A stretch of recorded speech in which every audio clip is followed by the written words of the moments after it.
Graça e paz, meus irmãos. Está no ar mais um programa Palavra Viva.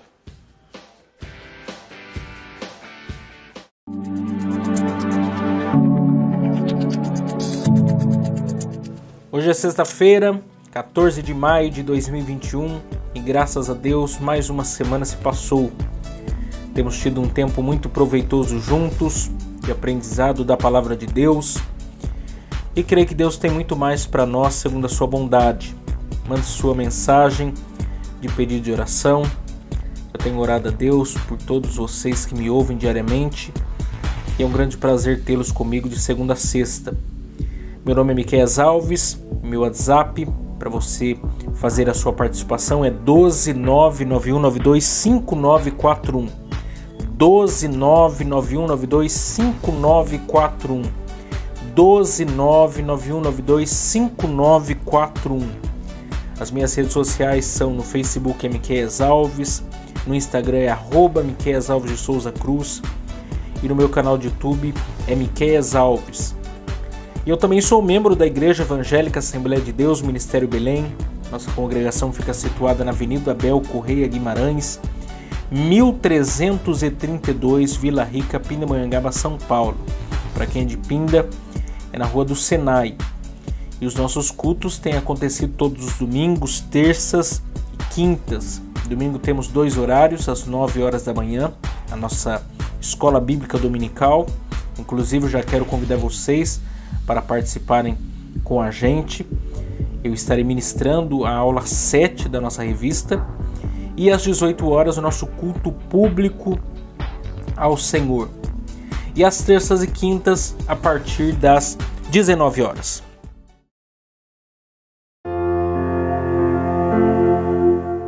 Senhor meu Deus, mais uma vez estamos iniciando o programa Palavra Viva. E eu quero pedir ao Senhor por sua graça e misericórdia sobre as nossas vidas. Abençoa cada ouvinte desse programa, seja onde ele ou ela estiver. Abençoa o nosso país e o mundo. Nos livra dessa crise política, crise econômica e crise sanitária.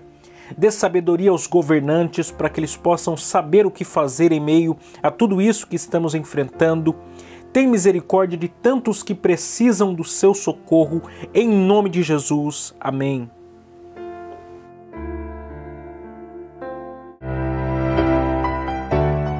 Eu quero agradecer aqui também os nossos patrocinadores que têm muito nos ajudado. E você que me ouve e deseja ajudar a patrocinar esse programa de rádio, anunciando a sua empresa ou nos dando uma oferta voluntária, entre em contato comigo pelo contato 12991925941. 12991925941. 12991925941.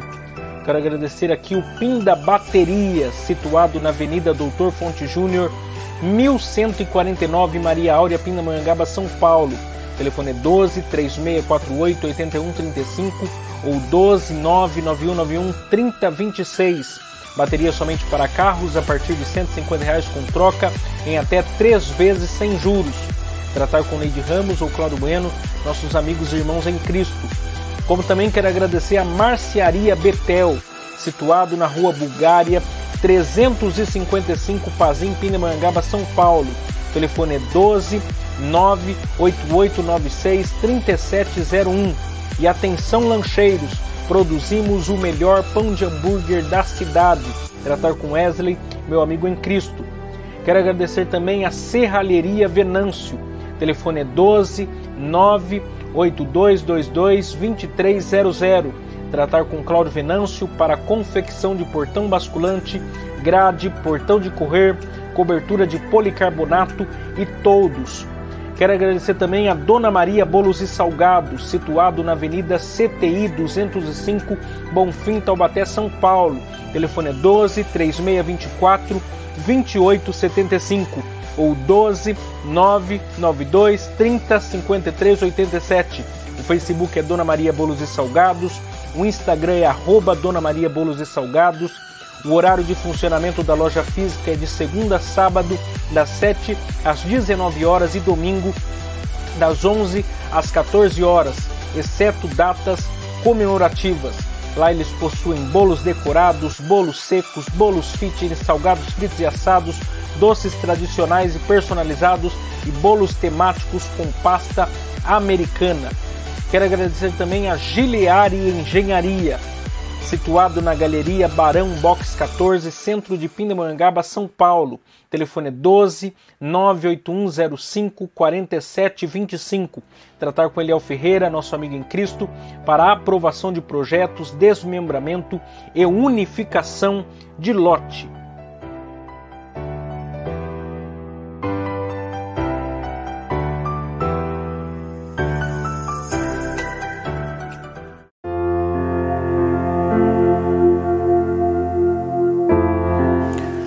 Hoje eu quero meditar com vocês na quarta parte da mensagem que tem por título Ó cristãos insensatos.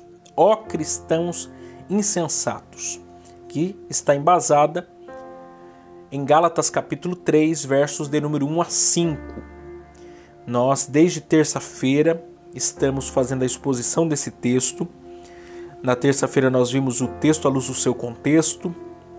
Na quarta nós vimos a exposição do capítulo 3, verso 1, ontem do capítulo 3, verso 2 e hoje nós veremos a exposição do capítulo 3, verso 3. E a base aqui, o contexto de maneira bem breve para vocês que me ouvem pela primeira vez, e inclusive se vocês desejarem ouvir as 3 primeiras exposições sobre esse texto, sobre essa passagem, você pode acessar o meu canal no YouTube, Miqueias Alves. Lá existe uma playlist dedicada ao nosso programa Palavra Viva. E lá estão todas as nossas mensagens e vocês podem assim ouvir quando quiserem, que vocês com certeza serão edificados. O que acontece? O contexto do livro de Gálatas gira em torno do que Paulo e Barnabé haviam feito. Paulo e Barnabé haviam pregado na região da Galácia, sua primeira viagem missionária, que compreende as cidades de Antioquia da Pisídia, Icônio, Listra e Derbe. E chegando lá eles pregaram o quê? O Evangelho de Jesus Cristo. Eles falaram da salvação pela graça mediante a fé. Eles apresentaram as boas novas, o convite da salvação ao pecador. E dizendo que se eles crescem, seriam salvos. Porque Cristo é suficiente para a salvação, para a remissão de pecados. E ali começa um trabalhar especial do Espírito Santo sobre a vida dos convertidos, sobre a vida dos salvos. Porém, a igreja do primeiro século ela era composta por judeus convertidos e por gentios, ou seja, não judeus. E os judeus convertidos, eles tinham fortes ligações ainda com o judaísmo. Eles ainda não conseguiam entender de maneira clara a distinção entre judaísmo e cristianismo. Eles ainda não haviam entendido a completude da obra de Cristo, de tudo aquilo que Deus havia falado, prometido em sua palavra desde o Antigo Testamento. Então, eles acreditavam que para você ser salvo, você precisaria cumprir uma série de regras, cumprir a lei mosaica, cumprir o calendário judaico, precisaria seguir os costumes judaicos, aí você seria salvo. E o cristianismo, a fé cristã, não está embasada nisso, ela está embasada na pessoa e obra de Jesus Cristo. É Cristo a nossa salvação. Quem nos dá remissão de pecados é Cristo e o sangue de Cristo vertido por nós na cruz do Calvário. E então esses judaizantes foram lá na região da Galácia e começaram a despregar aquilo que Paulo e Barnabé haviam pregado, causando um grande alvoroço na igreja do primeiro século, de modo que em Atos capítulo 15 acontece o primeiro concílio da igreja para tratar desse tema, fé, salvação pela graça mediante a fé e salvação pelas obras, essa distinção. E a igreja reafirma o quê? Que a salvação é pela graça mediante a fé e que as obras é consequência da salvação e não a causa da mesma. Então Paulo escreveu a carta aos Gálatas de maneira muito dura, de maneira muito exortativa, por conta desses Gálatas, de maneira tão precoce, se desvirtuar, dar ouvida a um evangelho diferente daquele que ele havia pregado. Então nós vimos no capítulo 3, verso 1, por exemplo, Paulo falando sobre a insensatez deles. Veja só: ó Gálatas insensatos, quem os enfeitiçou? Não foi diante dos seus olhos que Jesus Cristo foi exposto como crucificado? Quer dizer, ele está dizendo assim: vocês são insensatos, vocês são pessoas que precisam de bom senso, porque vocês se deixaram vender por outro evangelho. Afinal de contas, quando eu estive aí, eu preguei o quê? Eu não preguei Cristo, e não preguei esse crucificado, e não preguei a salvação mediante a fé nesse Cristo. Eu preguei outra coisa a vocês? Não, eu preguei Cristo. Aí ele continua dizendo: gostaria de saber apenas uma coisa: foi pela prática da lei que vocês receberam o Espírito, ou pela fé naquilo que ouviram? Isto é, vocês receberam o Espírito Santo.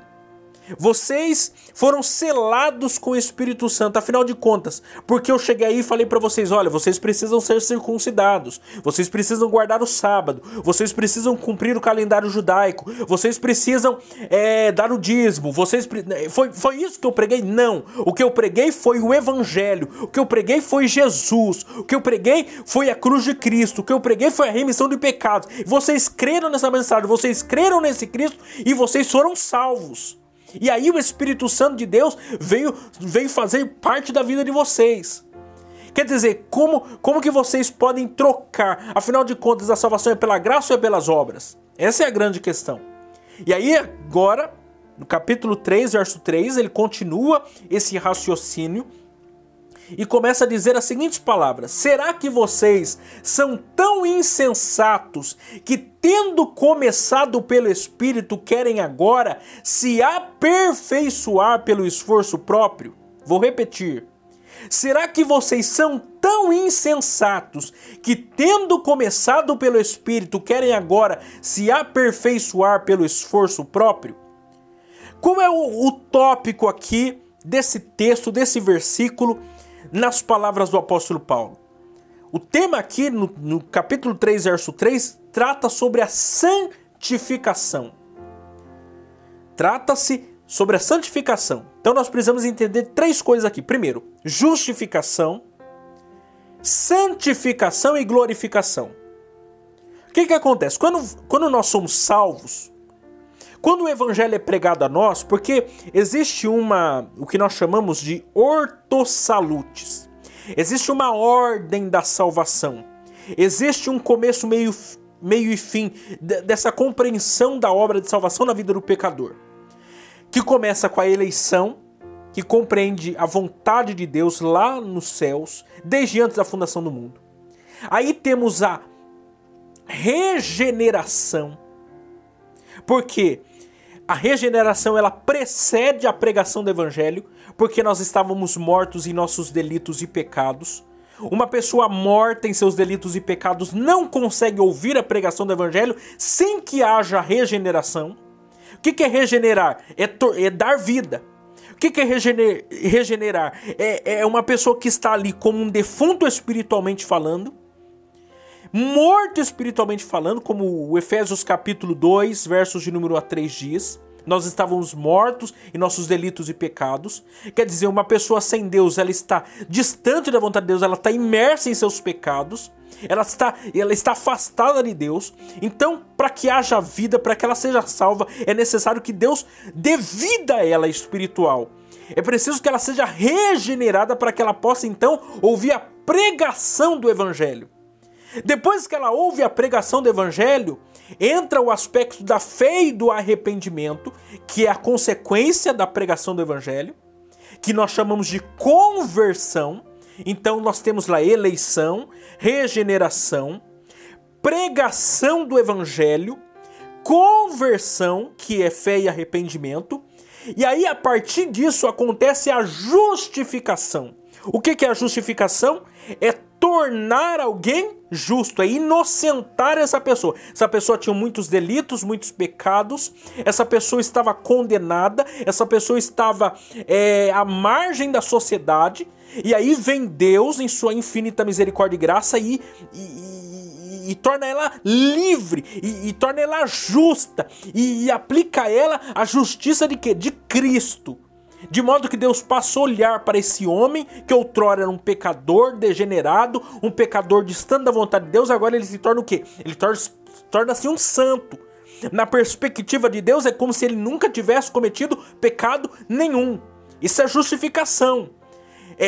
Deus não imputar pecados, ele não imputar a dívida contra nós, de modo que nós podemos entender o que está escrito lá em Romanos capítulo 8, verso 1, quando o apóstolo Paulo escreve que nenhuma condenação há para os que estão em Cristo Jesus. Por quê? Porque agora nós somos justificados, isto é, nós somos livres da culpa do pecado. Depois disso acontece a santificação. A santificação é você ser livre do domínio do pecado. Quando nós estávamos no mundo, quando nós estávamos distante da vontade de Deus, quem dominava nós era o pecado e o príncipe da potestade do ar, o diabo, o mundo, a carne. Nós éramos guiados pelos nossos desejos da carne, pelas influências do mundo, pelo diabo, por tantas coisas. Éramos escravos do pecado.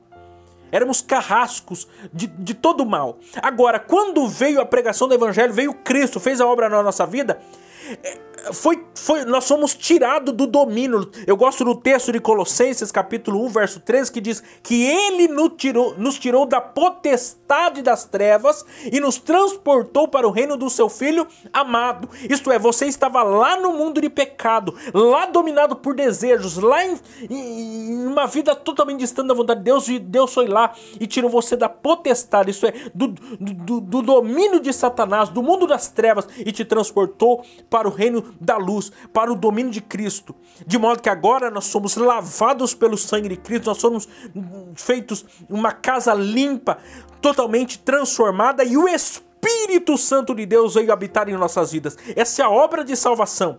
Nessa obra de salvação, que nós entendemos como santificação, que é um processo contínuo, quer dizer, a justificação que acontece antes, ela é um ato legal e forense, acontece fora do homem, e de uma forma total e completa, instantânea.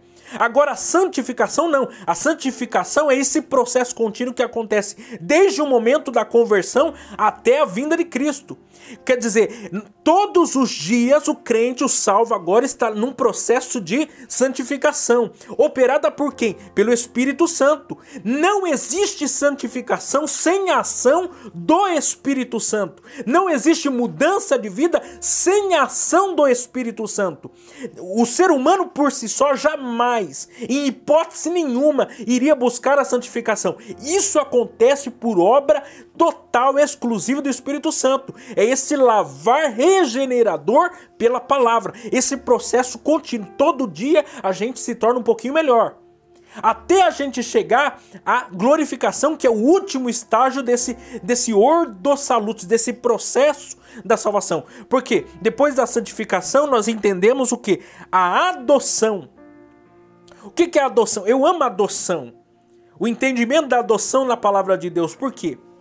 Porque nós não éramos filhos de Deus. E nós nos tornamos filhos de Deus.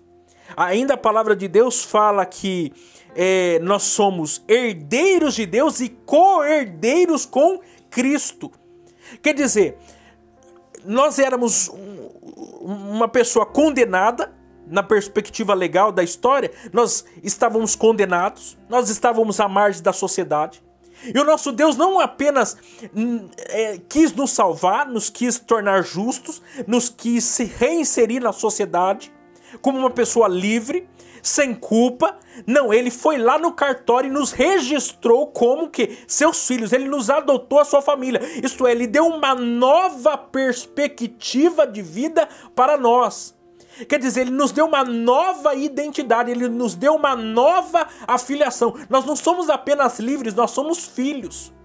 De modo que nós podemos clamar o que? Abba, pai, nós temos irmãos, nós fazemos parte de uma família, a família de Deus. Isso é o evangelho, isso é o que Deus faz na vida do pecador. E aí acontece a perseverança dos santos, que é essa obra do Espírito Santo como que foi selado em nós somos selados pelo Espírito Santo. Ninguém vai chegar diante da presença de Deus sem o selo do Espírito Santo. Isto é, o Espírito Santo é quem vai zelar pela nossa caminhada, pelo nosso trilhar espiritual para com Deus até chegarmos a Deus. E isso acontece pelo selo do Espírito Santo, é o penhor da nossa herança, é a garantia que nós vamos ser apresentados a Deus. Isso não é uma responsabilidade nossa, mas do Espírito Santo. E até chegarmos então à glorificação, que é o estágio final da nossa santificação, quando esse corpo mortal se revestirá do imortal, quando esse corpo corruptível se revestir do corpo incorruptível, nós de uma vez por todas seremos livres da presença do pecado. Esse é o processo, esse é o ordo salutis, esse é o processo da salvação. Muito bem, uma vez que você entende isso, aí voltamos para o texto que Paulo está aqui chamando a atenção dos Gálatas, quando ele diz: será que vocês são tão insensatos que, tendo começado pelo Espírito, querem agora se aperfeiçoar pelo esforço próprio? O que ele está querendo dizer aqui? Como que você, que foi salvo, que recebeu o Espírito Santo, que compreendeu todos os passos do Evangelho de Jesus Cristo, agora quer tomar as rédeas da sua história, achando que você tem condições de se auto-santificar sem a ação do Espírito Santo e sem a obra de Cristo? Em outras palavras, vocês estão agindo como tolos, como insensatos. Vocês estão pervertendo o Evangelho. O Evangelho não é salvação pelas obras, o Evangelho é salvação pela graça. As obras é consequência dessa graça e não a causa. Vocês não vão ser salvos, vocês são salvos. Não é que vocês serão salvos, não, vocês já são salvos. A salvação é algo que nós já recebemos. Eu gosto da ideia que é traçada o seguinte: na justificação nós somos salvos, na santificação nós estamos sendo salvos, para que na glorificação nós sejamos salvos de uma vez por todas. Se nós não entendermos que nós somos salvos e por isso vivemos como tal, nós começamos a achar que a gente precisa dar uma ajudinha para Deus. A gente acha que a gente precisa vestir uma roupinha mais à moda evangélica, porque a gente começa a entender que a salvação é uma moda evangélica. Ou a gente tem que se curvar ou se privar de muitas orações, ou uma espécie de sacrifícios, de coisas legalistas, de costumes que a gente vai inserindo para dizer que nós estamos buscando santificação, quando na verdade o que nos santifica é o sangue de Jesus, é a ação do Espírito Santo que nos faz cada dia melhor e parecidos com o seu Filho Jesus Cristo. Esse é o Evangelho, essa é a mensagem que precisa estar penetrada no meu e no seu coração. Qualquer compreensão fora dessa verdade vira maluquice, vira tolice, vira sacrifício de tolo. E a Bíblia diz que Deus quer obediência e não sacrifícios. Quando não se há essa compreensão, as pessoas entram o quê? Em paranoia. Eu gosto de duas palavras para explicar isso: autonomia e heteronomia. O que acontece? Nós, enquanto estamos habitados por esse corpo pecaminoso, porque o nosso corpo ele tem inclinações pessoais, ele se inclina para a carne. A nossa natureza ainda é uma natureza pecaminosa, por isso que o próprio apóstolo Paulo, em Gálatas capítulo 5 e 6, vai falar sobre essa luta entre carne e espírito, essa guerra. Por quê? Porque ainda nós estamos habitados pela carne. Estamos sujeitos às flechas, os dardos inflamados do maligno. Estamos sujeitos ainda à cultura do mundo. E temos que estar em constante luta. Só que o que acontece? A heteronomia é o que? Estar sujeito a uma lei. O que é a autonomia? É estar livre de lei, estar acima de todas as leis. Quando você está em Cristo, você está fora disso. Quando você está andando pelo Espírito, você está fora dessa heteronomia, está em autonomia. Agora, quando você se submete pelas suas próprias forças, você está em heteronomia. Por quê? Porque você está sujeito aos ditames dessas regras. Por isso que a gente precisa entender tudo isso e voltar ao Evangelho e voltar à centralidade da ação do Espírito Santo sobre as nossas vidas. Que Deus abençoe vocês, que essa palavra fique no coração de vocês, que nós sejamos edificados por tudo isso e vivamos segundo a vontade de Deus. Deus abençoe vocês e até segunda-feira, se Deus assim nos permitir.